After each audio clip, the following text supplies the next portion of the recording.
Today we talk about human stupidity and what it is generated from. The common belief is that stupidity is generated by ignorance, but this is incorrect. In fact, when we are ignorant about a subject, we are also generally humble. For example, if we know nothing about tractors, we probably won't have the pretension of wanting to teach a farmer how to drive one.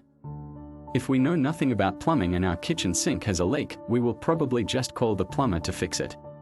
What instead is the real problem, which leads us to act stupidly and take stupid and irrational actions and decisions, is having some knowledge on a subject, but very superficial.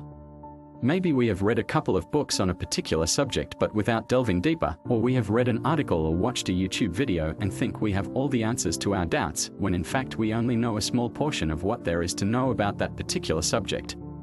What happens when we approach something this way is that we generally fall into the mistake of looking for confirmation bias, which means that we look for the kind of information we want to find, those things that already confirm what we want to believe, and then, based on that, we act.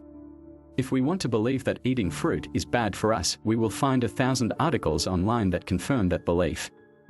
If we want to believe that eating fruit is good for us, guess what? We will find 1,000 articles online that confirm that fruit is good for us.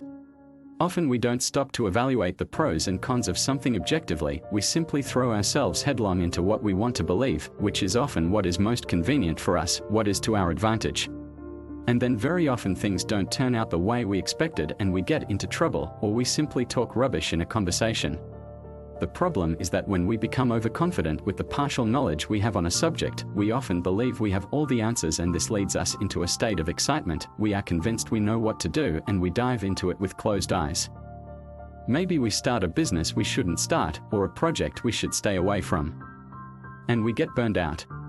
When we see people full of conviction, full of certainty about a certain topic, it's probably time to be careful and not get infected by their enthusiasm. If a person tells you things like, "This new product will be 100% revolutionary," but then, when you ask her to elaborate, she cannot tell you exactly why and how, that is probably a person you should not rely on. Most likely she is talking without fully knowing the product she is trying to sell you, or she is simply influenced by her own emotions. In fact, when we know a certain thing thoroughly, there is also when doubt upon doubt rises up in us. Instead of trying to convince ourselves to believe what we want to believe, we try to analyze it rationally, without getting carried away by our own emotions. When you feel certain about something, ask yourself if your certainty comes from a really deep knowledge about the subject, or are you simply fooling yourself and you are about to do something very stupid that will have consequences you don't understand. Then, try to think more deeply about what is happening. Educate yourself and gain a deeper knowledge on the subject. You will be surprised how many times you end up changing your mind.